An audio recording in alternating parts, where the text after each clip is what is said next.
नमस्कार. Respect health या आयुर्वेद चॅनलवर सर्वांचं स्वागत आहे. फक्त एक चमचा हा पदार्थ घ्या आणि सर्दी, खोकला, घशाची खवखव, छातीतील कफ या श्वसनाच्या विकारापासून त्वरित सुटका मिळवा.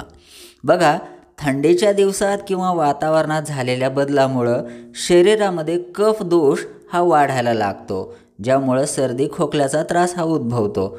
बऱ्याच जणांच्या छातीमध्ये कफ तयार होतो.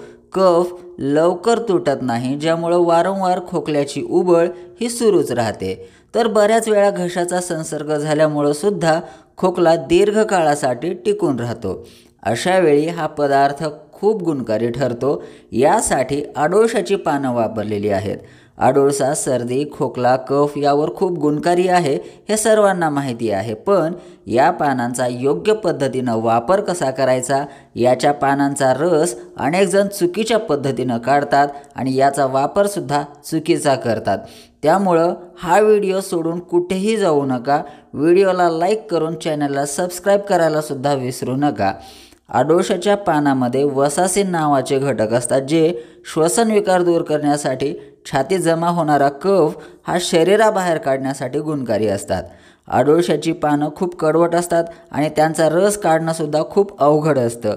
यांचा रस काढण्यासाठी 7 ते 8 अडुळसाची पानं हे स्वच्छ धुवून ग्लासभर पाण्यामध्ये आपल्याला भांड्यामध्ये वाफवत ठेवायची आहे. त्यांना चांगल्या प्रकारे वाफू द्यायचं आहे आणि त्यासाठी भांड्यावर आपल्याला झाकणसुद्धा ठेवायचं आहे.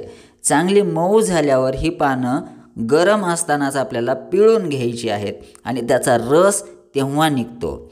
हा रस आपल्याला एका वाटीमध्ये घ्यायचा आहे. त्यानंतर यामध्ये चमचाभर मध ॲड करायचा आहे.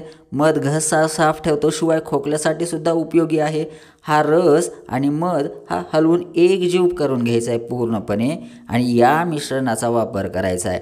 कुठल्याही प्रकारचा खोकला हा बंद होतो, कफ पातळ होतो, शरीराबाहेर फेकला जातो. सकाळी 1 चमचा आणि रात्री 1 चमचा या मिश्रणाचं सेवन करायचं आहे. अगदी सहजपणे शरीरातील कफ दोष असेल तो या उपायानं नाहीसा होतो. खोकला त्वरित बंद होतो, कफ बाहेर फेकला जातो. करून बघा, रिझल्ट देणारा हा उपाय आहे आणि हा उपाय तुम्ही जास्तीत जास्त लोकांपर्यंत शेअर करायला सुद्धा विसरू नका.